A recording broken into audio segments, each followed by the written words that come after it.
বিসমিল্লাহির রহমানির রহিম। 5 নম্বর ইস্তিগফারের ফজিলত হচ্ছে বেশি বেশি ইস্তিগফার করলে আল্লাহ তাআলা আপনাকে মুস্তাজাবুদ দাওয়া বানিয়ে দিবে। কি বানিয়ে দিবে? মুস্তাজাবুদ দাওয়া মানে এমন ব্যক্তি আপনি হয়ে যাবেন, আপনি হাত তুলতে দেরি, ওই দোয়া কবুল হতে দেরি হবে না। সুবহানাল্লাহ পড়বেন না? সুবহানাল্লাহ। মুস্তাজাবুদ দাওয়া হতে মন চায়? কার কার মনে চায়? সবার মনে চায়?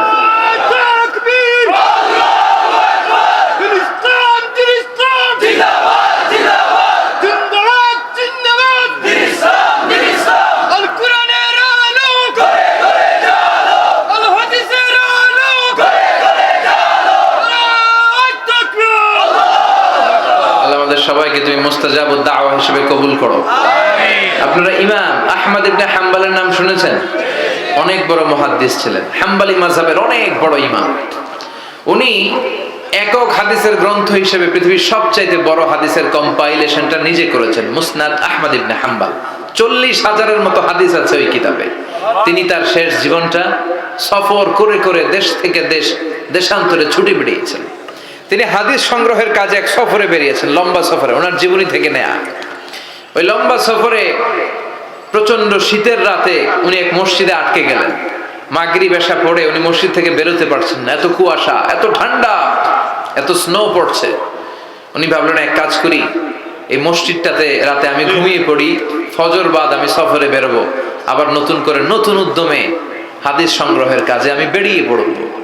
কিন্তু মসজিদে শুয়ে উনি পড়লেন বিপাকে। মসজিদের দারোয়ান ওনারে মসজিদে থাকতে দেয় না।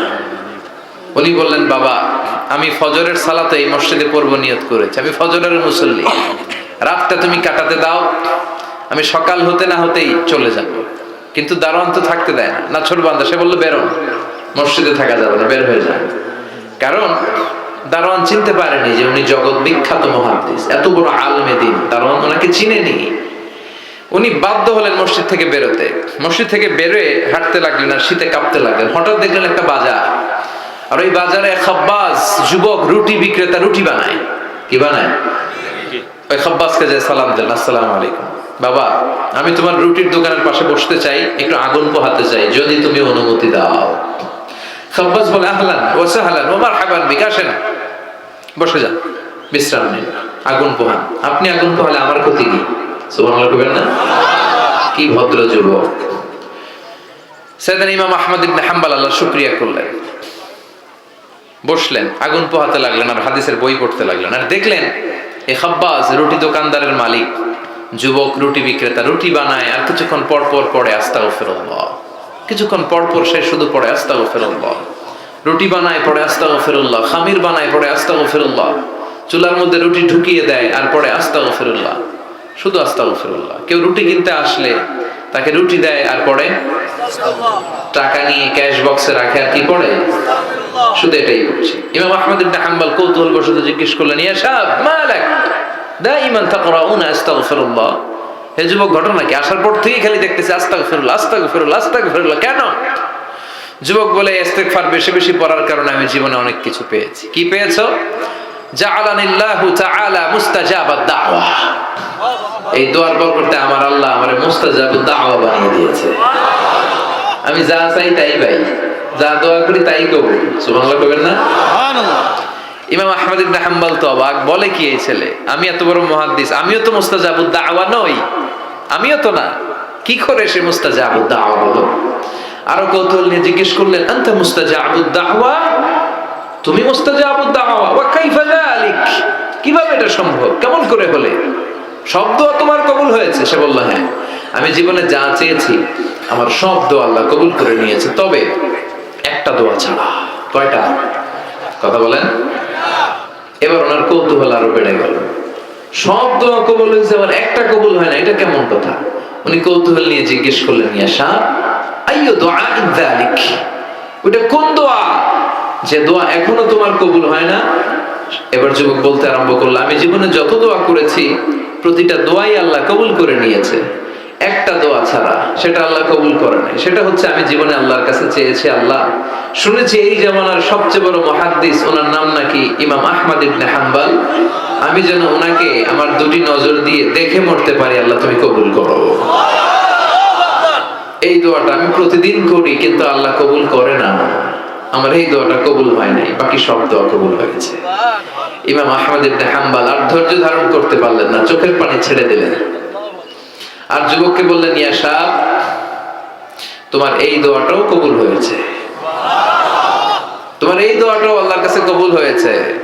আনা আহমদ ইবনে হাম্বল, আমি সেই আহমদ ইবনে হাম্বল মুহাদ্দিস তাহার, আমার সাথে দেখা করার জন্য আল্লাহ আমার দরবারে তোমারে পাঠায় নাই, আমারে তোমার দরবারে নিয়ে এসেছে। আমি আহমদ ইবনে হাম্বল মুহাদ্দিস তাহার, এই যুগের সবচেয়ে বড় মুহাদ্দিস, আমি সেই ব্যক্তি। এবার যুবক আর ধৈর্য ধারণ করতে পারে না, চিৎকার দিয়ে আল্লাহর শুকর আদায় করে সাইয়েদনা ইমাম আহমদ ইবনে হাম্বলকে জড়িয়ে ধরে, হাতে হাত রেখে মুসাফা করে, কপালে চুমু খায় আর বলে, ইমাম আপনি ঠিকই বলেছেন, আজকের এই গভীর রজনীতে আমার এই দোয়াটাও আল্লাহ কবুল করে নিল। মুস্তাজাবুদ দাওয়া। সব সময় যদি এভাবে ইস্তেগফারের সাথে লেগে থাকা যায়, ইস্তেগফারের আমলটা যদি করা যায়, এখানকার যারা আছেন এদের মধ্যে অনেকে মুস্তাজাবুদ দাওয়া হয়ে যাবে। মুস্তাজাবুদ দাওয়ার কিছু শর্ত আছে, হালাল ঢুকাইতে হবে ভিতরে। কি ঢুকাইতে হবে? হারাম দিয়ে যদি লা ইয়াদখুলুল জান্নাতা জাসাদুন উযিয়া বিহারাম, হারাম খেয়ে নাদুস নুদুস হয়ে পুষ্ট হয়ে দেহটা বড় হয়, ওই দেহ কশিন কালো জান্নাতে ঢুকবে না। ইন্নাল্লাহা তাইয়্যিব লা ইয়াকবালু ইল্লা তাইয়্যিবা। আমার আল্লাহ পবিত্র, আল্লাহ পবিত্র ছাড়া কোনো কিছু কবুল করে না। আপনি হারাম টাকা দিয়ে 10 কোটি টাকা দিয়ে মৌলভীবাজারের সবচাইতে আই ক্যাচিং একটা মসজিদ বানিয়েছেন, আল্লাহর কাছে এটার কোনো দাম নাই। কথা কম। আর আপনি মসজিদের নির্মাণ কাজে আপনার পকেটে টাকা নাই, বাজার করে যাচ্ছিলেন, 5 টাকার একটা খুচরা নোট দান করেছেন, এটার মর্যাদা আল্লাহর কাছে বেশি, কারণ এটা হালাল উপার্জন দিয়ে দান করেছেন। আর হারাম উপার্জন থেকে 10 কোটি টাকার মসজিদ বানালো আপনার আমলনামায় কিছুই যুক্ত হবে না। চিল্লায় এখন ঠিক কিনা? এজন্য সবসময় হালাল খাইতে রাজি আছেন তো? প্রিয় ভাইয়েরা, খেয়াল রাখবেন, হালাল এটা বরকতময়, হালাল এটা কল্যাণকর, হালাল এটা পবিত্র, হালাল এটা স্বাস্থ্যকর, হালাল যেটা এটা পরিবেশ বান্ধব। সুবহানাল্লাহ পড়েন। এজন্য আমরা সব সময় জীবনের প্রতিটি অঙ্গনে হালাল মেনটেন করব। কি মেনটেন? আমরা এই হালাল হারামেও ভাগ করি। কি করি? অনেক লোক আছে, এই লোকের যদি আপনি শুকরের গোশত ভাইজা দেন, সরকারি চাকরিজীবী বাংলাদেশের মুসলমান ভাই, শুকরের গোশত খান, খাবে? কথা কন। কেন খায় না?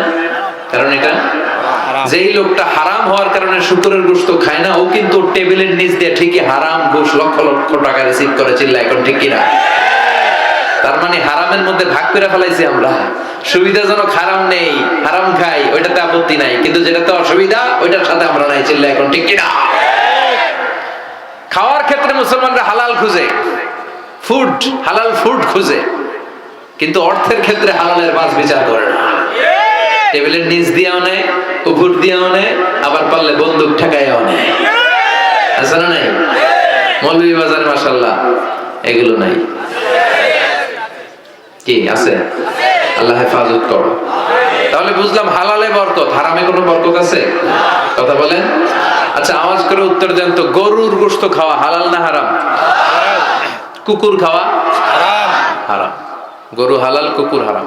আচ্ছা দেখেন, প্রতিদিন বাংলাদেশের বাজারগুলোতে, বিয়ের অনুষ্ঠানগুলোতে, যে কোনো অনুষ্ঠান হলে খাবার দাবারের জন্য গরুর গোশত জবাই হয় না কুকুর জবাই হয়?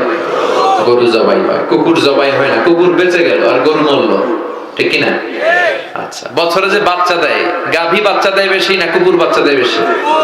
গাভী বছরে দেয় কয়টা? কুকুর দেয় কয়টা? হ্যাঁ, 5টা 7টা। কোনো জন্ম নিয়ন্ত্রণ নাই তো ওদের? দাদা আসছে, দিচ্ছে আর দিচ্ছে আর। তো গরু আমরা খাইলাম বেশি, কুকুর খাইলাম না। গরু বাচ্চা দিলেও কম, কিন্তু কুকুর বাচ্চা দিলেও বেশি। এবার সারা বাংলাদেশের সবগুলো জেলাতে মিলিয়ে যদি আপনি হিসাব করেন, বলেন তো বাংলাদেশে গরু বেশি না কুকুর বেশি? কারণ কি? এটা হালাল। বরকত ঢুকাই দিছে কে? বরকত বিশ্বাস করেন? হ্যাঁ, মুসলমানরা বরকতে বিশ্বাস করে। 10 লক্ষ টাকা প্রতি মাসে ইনকাম, মাস শেষে কিচ্ছু থাকে না, আরো ঋণ।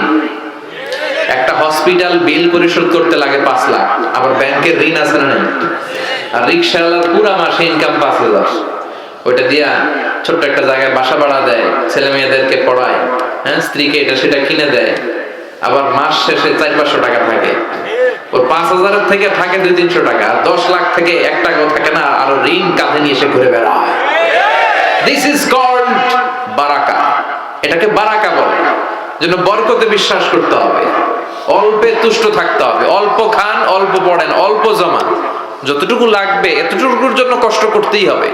কিন্তু সম্পদের পাহাড়, ব্যাংক ব্যালেন্স, গাড়ি বাড়ি, সোনা দানা, এফডিআর, প্রাইজ বন্ড, সঞ্চয়পত্র, একটার পর একটা টাকার পিছে যে আমরা ছুটছি, এটা ইসলাম আমাদের শিখায় না। আমরা বরকত, যাদের হৃদয়ে আছে আল্লাহর ভয়, তারা কভু পথ ভুলে যায় না। আল্লাহর প্রেম ছাড়া এই দুনিয়ায় কারো কাছে কোনো কিছু চায় না। রাতের আধার